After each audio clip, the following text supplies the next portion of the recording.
हमारे external affair minister अभी एक ग्लोबल टेक्नोलॉजी समिट में होकर आए, जहाँ पे इम्पॉर्टेंट बातें तो बहुत हुई, पर जो बात हमने पकड़ी वो ये थी कि उन्होंने बोला इंडिया को ग्रो करने के लिए ज़रूरी है कि जो डोमेस्टिक प्रोडक्शन हो रही है वो सारी इंटरनली हो।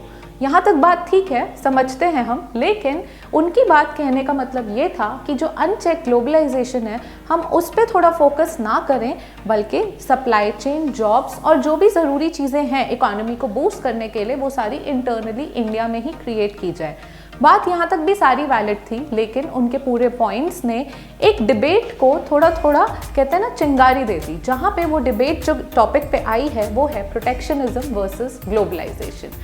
वेलकम एवरीवन, इकोपॉइस क्लासेस में आपका स्वागत है। जैसे कि आप जानते हैं हमारे चैनल पे क्लास 11, क्लास 12 इकोनॉमिक्स के सारे ही कोर्स कवर्ड हैं। लिंक्स हमेशा आपको डिस्क्रिप्शन बॉक्स में मिल जाते हैं।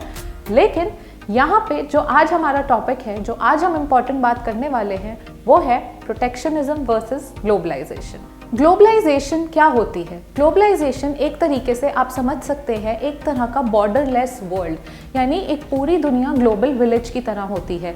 लेकिन जो ग्लोबलाइजेशन हम ग्लोबलाइजेशन के नाम से जानते हैं वो शुरुआत कहाँ से हुई थी उसकी? अगर हम हिस्ट्री में जाना चाहें तो जब सोवियत यूनियन डिसइंटीग्रेट हुआ था कोल्ड वॉर के बाद 1991 में, वहाँ से ग्लोबलाइजेशन पनपा था। और ग्लोबलाइजेशन में हमें क्या क्या जानने को मिलता है, या अगर आप एक आम तौर पे समझना चाहें ग्लोबलाइजेशन क्या होता है, तो आप समझ सकते हैं एक तरह का फ्री मूवमेंट। किसका फ्री मूवमेंट? लोगों का, यानी आप एक जगह से दूसरी जगह कहीं भी जा सकते हैं ग्लोबली। कैपिटल्स एक जगह से दूसरी जगह मूव हो सकते हैं, एनर्जी एक जगह से दूसरी जगह मूव हो सकती है। उसी तरह से फ्री मूवमेंट हो सकती है टेक्नोलॉजी की, यानी लोगों की, सर्विसेज की, सारी ही चीज़ों की जब मूवमेंट होने लगती है एक जगह से दूसरी जगह, जब कोई बॉर्डर्स की इंपॉर्टेंस नहीं रहती, इस पूरे कॉन्टेक्स्ट को हम लोग ग्लोबलाइजेशन कहते हैं, जहाँ पूरी ही दुनिया इंटीग्रेट होकर एक ग्लोबल विलेज बनने लगती है। तो ये हमारी ग्लोबलाइजेशन कहलाती है। ग्लोबलाइजेशन के फायदे क्या क्या होते हैं? तो ग्लोबलाइजेशन होने से जो सबसे पहला फ़ायदा हमें देखने को मिलता है वो है access to goods and services. यानी गुड्स एंड सर्विसेज, अगर कोई चीज़ है जो आपकी कंट्री में कम है, चाहे वो गुड्स हो चाहे सर्विसेज हो, तो आप दूसरी कंट्री से वो चीज़ इंपोर्ट कर सकते हैं। इसी तरह अगर कोई चीज़ आपकी कंट्री में ज़्यादा है, आप अपनी कंट्री से दूसरी कंट्री एक्सपोर्ट कर सकते हैं। इसका मतलब क्या है कि आज की दुनिया में, आज के टाइम पर अगर हमें यूएस का कोई प्रोडक्ट चाहिए और यूएस में कुछ मिलता है, तो वो सब आपको इंडिया में मिल सकता है, जो कि पहले इतना अवेलेबल नहीं था। तो ये हम एक्सेस होने लगी हमें गुड्स एंड सर्विसेज की, हर जगह, हर कंट्री के गुड्स एंड सर्विसेज की। तो सबसे पहला फ़ायदा या प्रो आप कहें, जो भी फ़ायदे रहते हैं हमारे ग्लोबलाइजेशन के, वो है number 1 access to goods and services. जो सेकंड फ़ायदा हम देखने को जानते हैं, या जो सबसे ज़्यादा ज़रूरी कहलाता है, वो है ग्लोबलाइजेशन एक्ट करता है as a vehicle of justice. Vehicle of justice से हमारा क्या मतलब है? यानी जब भी हम इकोनॉमिक एस्पेक्ट्स में ग्रोथ की बात करते हैं, तो ग्लोबलाइजेशन की वजह से कितने इंस्टीट्यूशंस जुड़ते हैं हमारे साथ, जो कि एक कंट्री में अगर कुछ गलत हो रहा है और हमारी कंट्री उसे सॉल्व नहीं कर पा रही, तो हमारे पास ऑप्शन रहती है कि दूसरी कंट्री के सजेशन या एडवाइजेस हम ले पाएँ। इसी तरह से जॉब्स क्रिएशन में प्रॉब्लम आ रही है तो दूसरी कंट्री से हेल्प ले पाएँ। तो एक तरह का vehicle of social justice play करता है हमारा ग्लोबलाइजेशन। इसी तरह से तीसरा फ़ायदा क्या रहता है? तीसरा फ़ायदा रहता है एक तरह से आपकी जो कल्चर्स हैं, जो आपके कल्चरल बेनिफिट्स हैं, वो आपको देखने को मिलते हैं हर कंट्री के।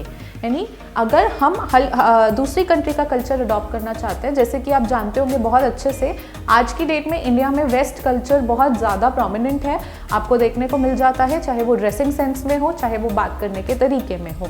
सो हम लोग दूसरे कल्चर्स भी अडॉप्ट करते हैं, दूसरे कल्चर्स के बारे में जानते हैं, और एक तरह से ये जो कल्चरल इंटीग्रेशन है, ये हम लोगों को फ़ायदा देता है। दूसरे कल्चर की अच्छी चीज़ें भी हम सीख पाते हैं।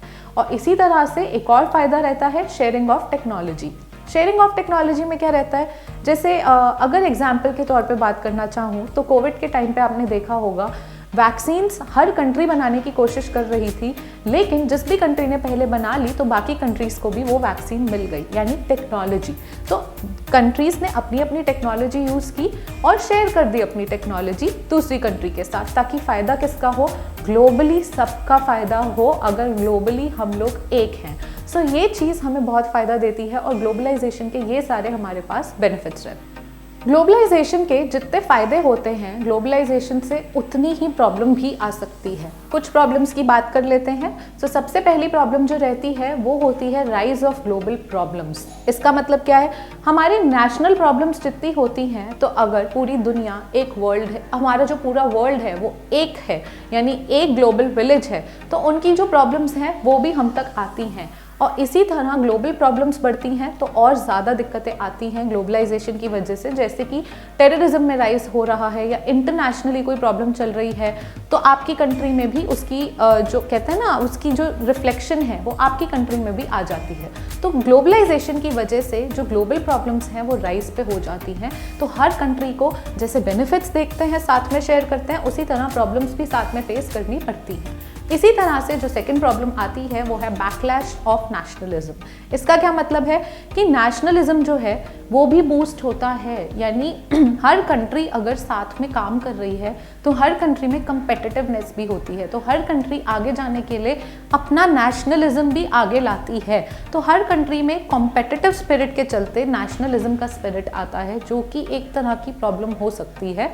उसी तरह से जो प्रॉब्लम रहती है वो होती है कल्चरल होमोजेनाइटी। कल्चरल होमोजेनाइटी क्या है, जितने कल्चर्स हमें जानने को मिलते हैं, सीखने को मिलते हैं, और हम कल्चर शेयर करते हैं एक दूसरे से, अलग अलग कंट्रीज से, उसी तरह से ये भी हो सकता है कि हम अपना कल्चर भूल के सब लोग एक ही कल्चर अडॉप्ट करते जा रहे हैं। मे बी सब लोग एक ही लैंग्वेज अडॉप्ट करते जा रहे हैं। आज की डेट में अपनी लैंग्वेजेस भूल के हर कोई इंग्लिश पे फोकस करने लगता है या एक ही कल्चर की तरफ बढ़ने लगते हैं। तो हम लोग जो इतने सारे कल्चर्स हैं और इतनी सारी ब्यूटी है हमारे यहाँ पे, वो छोड़ के एक ही कल्चर की तरफ बढ़ने लग सकते हैं। तो ये एक तरह की प्रॉब्लम हो जाती है ग्लोबलाइजेशन में।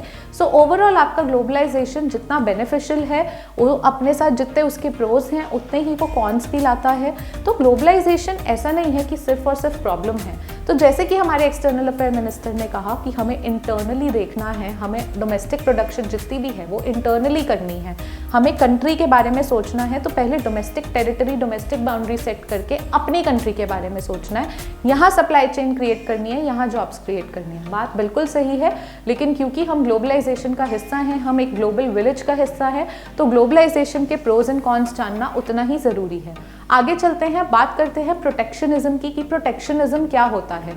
तो प्रोटेक्शनिज्म में क्या होता है, जब आप लोग अपनी कंट्री को प्रोटेक्ट करने के लिए कुछ ऐसी चीज़ या कुछ ऐसे रूल्स इंप्लीमेंट करें, जैसे आप लोग शायद सब्सिडीज़ देने लगे अपनी कंट्री में, ताकि आपकी कंट्री में जो बन रहा है वो सस्ता बिके, या इंपोर्ट ड्यूटीज़ लगा दें, जिससे क्या होगा, आपकी कंट्री में अगर बाहर की कंट्री से कोई गुड आ रहा है तो उसकी कॉस्ट और ज़्यादा बढ़ जाएगी। तो जब आपके लोगों के लिए बाहर का प्रोडक्ट महंगा होगा तो वो ऑटोमेटिकली डोमेस्टिक कंट्री में बना प्रोडक्ट ही खरीदेंगे। इसी तरह से कोई भी और रिस्ट्रिक्शन या ट्रेड बैरियर्स सेट कर देना, यानी अपनी डोमेस्टिक टेरिटरी में अपने वर्कर्स को, अपने लोगों को प्रोटेक्ट करने के लिए, उनको जॉब दिए रखने के लिए आपने और रिस्ट्रिक्शन सेट कर दी, तो इसको हम लोग प्रोटेक्शनिज्म के तौर पे मानते हैं। पर प्रोटेक्शनिज्म क्या अभी आया है? ग्लोबली प्रोटेक्शनिज्म हमें नहीं देखने को मिला है। तो अगर हम ग्लोबल सिनेरियो की बात करें, इंडिया पे भी आएंगे, पर अगर हम ग्लोबल सिनेरियो की बात करें तो ग्लोबली वर्ल्ड में क्या हो रहा था, ग्लोबलाइजेशन एक तरह से ऑटोमेटिकली स्टैग्नेट होने लगा था। कब? जब आपके ग्लोबल फाइनेंशियल क्राइसिस आए 2008-2009 में। ये ग्लोबल फाइनेंशियल क्राइसिस एक तरह से आप कह सकते हैं एक अलार्मिंग बेल थी। किस चीज़ की? कि ग्लोबलाइजेशन थोड़ा खतरे में पड़ रहा है और धीरे धीरे कंट्रीज अपने बारे में सोचने लगी हैं। जैसे फॉर एग्जांपल आप ब्रेक्सिट देख लें, या यूएस का आप अमेरिका फर्स्ट पॉलिसी देख लें, तो वो पॉलिसीज़ या ब्रेक्सिट एक इंडिकेशन थी कि धीरे धीरे हमारा जो वर्ल्ड है, अलग अलग कंट्रीज़ हैं, वो अपने बारे में सोच रही हैं, ना कि ग्लोबलाइजेशन के बारे में। तो ग्लोबलाइजेशन एक तरीके से खतरे में है। लेकिन इंडिया भी इस चीज़ से दूर नहीं था। इंडिया को भी हर कंट्री बोल रही थी, या इंडिया पे भी हर कंट्री पॉइंट आउट कर रही थी, या इंडिया बहुत बैकलैश फेस कर रहा था। क्यों? क्योंकि बोला जा रहा था कि हम लोग भी प्रोटेक्शनिज्म कर रहे हैं अपनी कंट्री में, और हम लोग भी बहुत ऐसी चीज़ें हैं जो कर रहे हैं जिससे हम ग्लोबलाइजेशन को पार्ट नहीं मान रहे, बल्कि अपने डोमेस्टिक टेरिटरी पे फोकस ला रहे हैं। इंडिया में प्रोटेक्शनिज्म 3 जगह पे देखा गया, या 3 टाइम पे बहुत ज़्यादा प्रोमिनेंटली देखा गया। सबसे पहला था जब एक मिनी ट्रेड डील थी यूएस के साथ, जहाँ पे इंडिया पार्ट नहीं बना और इंडिया ने इम्पोर्ट नहीं करने दिए। उसी तरीके से जब आपका रीजनल कॉम्प्रिहेंसिव इकोनॉमिक पार्टनरशिप जो था 15 नेशंस का, एशियन कंट्रीज़ का था वो सारा, इंडिया ने उसका पार्ट बनने से मना किया या इंडिया ने अपने आप को उससे बाहर किया। वो भी एक तरह का इंडिकेशन था कि इंडिया ओवरऑल कंट्रीज़ के साथ ट्रेड करने में या इकोनॉमिक पार्टनरशिप करने में इंटरेस्टेड नहीं है और इंडिया प्रोटेक्शनिज्म की तरफ बढ़ रहा है। और तीसरा और सबसे ज़रूरी मूव इंडिया का जो कि इंटरनेशनली परसीव हुआ प्रोटेक्शनिज्म के तौर पे, वो था मई 2020 में आत्मनिर्भर भारत अभियान या आत्मनिर्भर का जो भी पॉलिसी था। जब पैंडेमिक आया तो ये टाइम पे जो सेल्फ रिलायंट इंडिया या आत्मनिर्भर भारत की हम बात करें, ये मूव इंडिया ने तो लिया था कि इंडिया खुद डोमेस्टिकली सब प्रोड्यूस करेगा, खुद यहाँ पे जो भी फैक्ट्रीज या स्टार्टअप सेट होंगे उन्हें इंसेंटिव्स मिलेंगे। बट अगर इंटरनेशनली हम लोग देखें, हर कंट्री ने उसको ऐसे परसीव किया जैसे इंडिया मूव कर रहा है टूवर्ड्स प्रोटेक्शनिज्म। सो इंडिया भी इस चीज़ से बाहर नहीं था, इंडिया को भी बात बात पे बैकलैश फेस करना पड़ा है। जब हम प्रोटेक्शनिज्म वर्सेस ग्लोबलाइजेशन की बात करते हैं तो एक ऐसा टाइम आता है जब हम लोगों को कुछ इंपॉर्टेंट पॉइंट्स ध्यान में रखने चाहिए। आपको दोनों बातें क्लियर हो गई हैं, ग्लोबलाइजेशन क्या होता है और प्रोटेक्शनिज्म क्या होता है, कहाँ कहाँ हो रहा है आज की डेट में, ये पॉइंट्स भी क्लियर हैं। तो कुछ ऐसी चीज़ों की बात कर लेते हैं जिसको हम वे फॉरवर्ड भी कहते हैं, जो चीज़ें हो सकती हैं जो इंडिया को या ओवरऑल वर्ल्ड को हेल्प करेंगी ग्रो करने के लिए। जिसमें सबसे पहले होता है डी ब्यूरोक्रेटाइजेशन, जिसमें ब्यूरोक्रेसी जो है कुछ पर्टिकुलर सेक्टर्स में उसको बंद होके आपको लोगों पे छोड़ देना चाहिए ग्रो करने के लिए, चाहे वो लेबर लॉस को लेस कंपेटिटिव बनाना हो या ओवरऑल लोगों की मदद करने के लिए जॉब्स क्रिएट करना हो।